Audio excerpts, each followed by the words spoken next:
Alors bonjour à tous et bienvenue dans cette nouvelle vidéo dans laquelle on va continuer à parler d'espérance, de variance et d'écart type.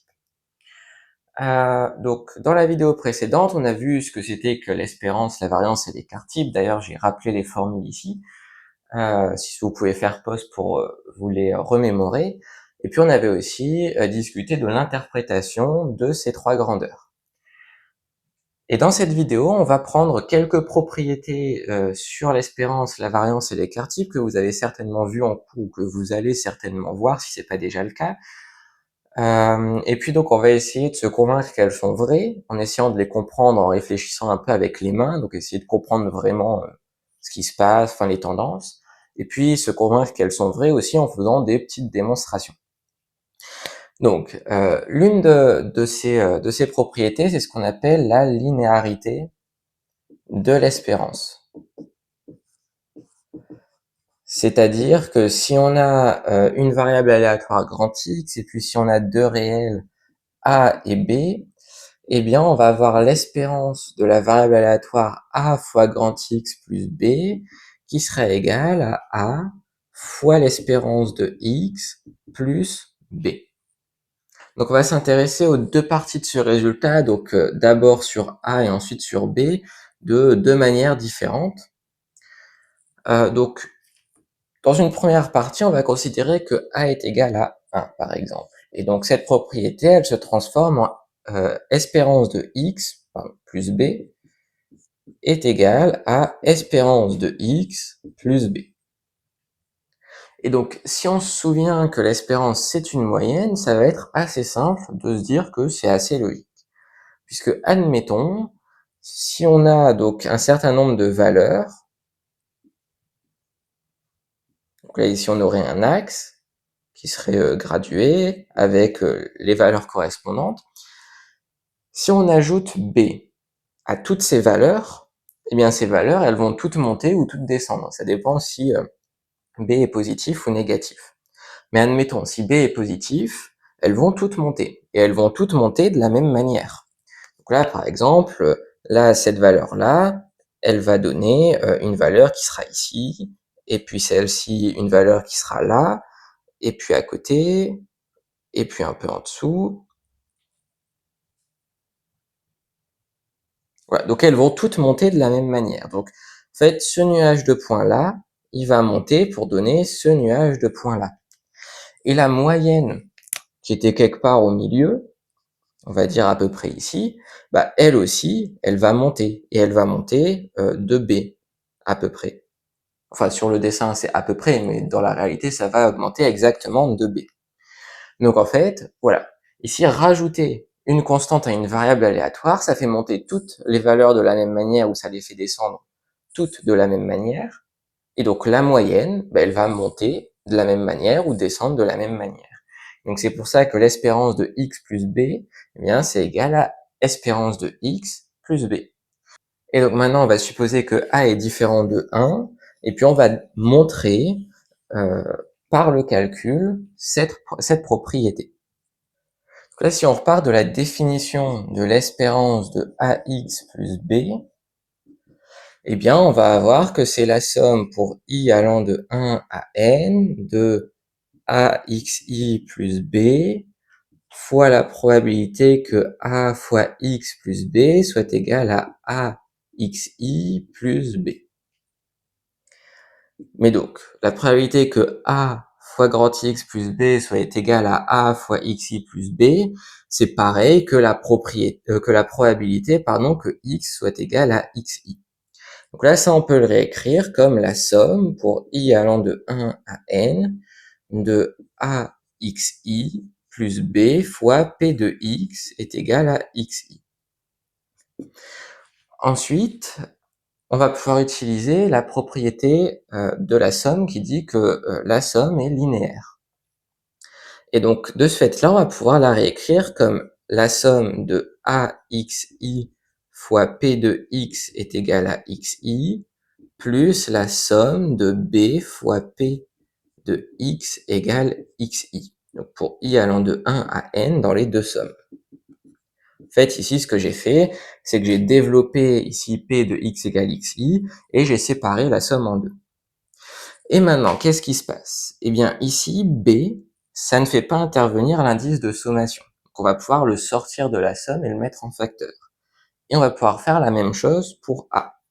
Donc, on va avoir au final A fois la somme pour I allant de 1 à N, des P de X est égal à XI, fois XI, pardon, le XI qui vient de là, plus B fois la somme pour I allant de 1 à N de P de X est égal à XI. Et maintenant, qu'est-ce qui se passe? Eh bien, ce qui se passe, c'est que ça, c'est E de X. C'est exactement cette formule-là.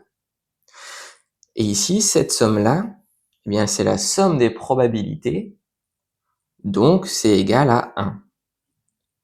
Donc au final, si on réécrit ça, on va avoir plus simplement que c'est égal à A fois l'espérance de X plus B fois 1, donc plus B. Et on retombe sur cette formule. Donc ça, c'est sur la linéarité de l'espérance. Ce qui compte, c'est de retenir cette formule. Après la démonstration, c'est pas grave si vous la retenez pas. Si vous l'avez comprise, c'est déjà très bien. Ensuite, maintenant, assez logiquement, on va s'intéresser à la variance. Donc, il y a deux propriétés auxquelles on va s'intéresser. C'est que la variance de A fois X, c'est égal à A au carré fois la variance de X, et que la variance de X plus B, c'est égal à la variance de X. Donc, on va commencer par la deuxième propriété. Et donc, pareil, donc on va essayer de la démontrer en réfléchissant un peu avec les mains. Donc, ici, la variance, pour bien se convaincre que cette formule est vraie, enfin qu'elle a du sens en tout cas, il faut se souvenir que la variance, ça correspond à une dispersion des valeurs. Et donc, si on ajoute une valeur qui est toujours la même à une variable aléatoire, eh bien, toutes les valeurs vont monter ou elles vont descendre. Ça dépendra du signe de B. Mais si elles montent toutes ou qu'elles descendent toutes, le nuage de points, il devient pas plus ou moins dispersé. Il monte juste, il fait une translation vers le haut ou vers le bas, mais la dispersion, l'écart entre les points reste le même. Donc il n'y a pas de raison que le fait de déplacer le nuage de points ait un impact, un effet sur la variance. Donc c'est pour ça que V de x plus B, c'est égal à V de x. Ça peut se comprendre aussi facilement par le calcul, puisque là, en fait, dans cette parenthèse-là, au lieu d'avoir xi moins espérance de x, on va avoir xi plus b moins l'espérance de x plus b. Et en utilisant la formule qu'on a vue juste avant, en fait, ça va faire xi plus b moins espérance de x moins b. Donc les b vont se simplifier, on va retomber sur xi moins e de x. Donc ça peut se comprendre facilement par le calcul. Donc maintenant pour la première propriété, donc quand on multiplie par A, bon alors là ça va être plus facile de se convaincre que ça transforme le A en A carré en dehors de la variance. Mais on se doute que si on multiplie la variable aléatoire par un nombre, ça va faire se dilater ou se compacter le nuage de points. Ça peut même le renverser si A est négatif. Et donc, on se doute que le fait de rétrécir ou dilater le nuage de points, eh bien, ça va avoir un impact sur la dispersion de la variable aléatoire, donc sur sa variance. Mais bon, on peut pas trop se convaincre en réfléchissant comme ça que c'est bien un A carré, donc on va le faire par le calcul. Donc, pour ça, on va avoir que V de x, enfin A fois x, pardon, ça va être égal, si on modifie tout ça, à I, enfin la somme pour I allant de 1 à n, de AXI moins l'espérance de A fois grand X au carré fois P de X égale XI.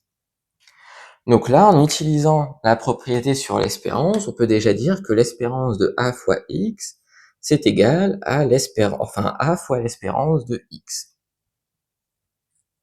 Et là, ici, on a A dans le premier terme, dans la parenthèse, et dans le second. Donc, en fait, on peut le mettre en facteur. Donc, on va avoir A au carré en facteur. Et le A au carré, il ne dépend pas de I. Donc, on peut le sortir de la somme. Et on va avoir A carré fois la somme pour i allant de 1 à n de xi moins l'espérance de x au carré fois p de x est égal à xi. Et donc ça, c'est exactement v de x. Donc on a a carré fois v de x. Et maintenant, il va rester à s'intéresser à l'écart type. Mais bon, ça va aller un peu plus vite que pour la variance et pour l'espérance. Et on va avoir des propriétés sur l'écart type qui vont ressembler à celles de, sur la variance, puisqu'on va avoir l'écart type de x plus b qui est égal à l'écart type de x, et l'écart type de ax qui est égal à a fois l'écart type de x. Et donc, pourquoi est-ce que c'est vrai ça? Eh bien, l'écart type de x plus b, par définition, ça va être la racine de la variance de x plus b. On a dit que la variance de x plus b, c'était égal à la variance de x. Et racine de v de x, eh bien c'est égal à sigma de x. Et de la même manière, pour l'écart type de ax, eh bien ça va être égal à la racine carrée de la variance de a fois x. Et la variance de ax, on a dit que c'était a au carré fois v de x. Et ensuite, on peut sortir le a carré, ce qui va donner donc valeur absolue de a fois racine de v de x. Autrement dit, valeur absolue de a fois sigma de x. Donc en fait, ici, pour être très rigoureux, il faudrait mettre des valeurs absolues. Mais généralement, quand on fait ça, quand on utilise cette propriété, généralement, très souvent, a est positif et donc il n'y a pas besoin des valeurs absolues. Mais pour vraiment faire le cas très général, il faut en mettre. Donc, on va pouvoir s'arrêter là pour cette vidéo. J'espère qu'elle vous aura été utile d'une manière ou d'une autre. Si c'est le cas, pensez à vous abonner à la chaîne et puis à laisser un j'aime à la vidéo. Et puis je vous dis à très vite pour une prochaine vidéo.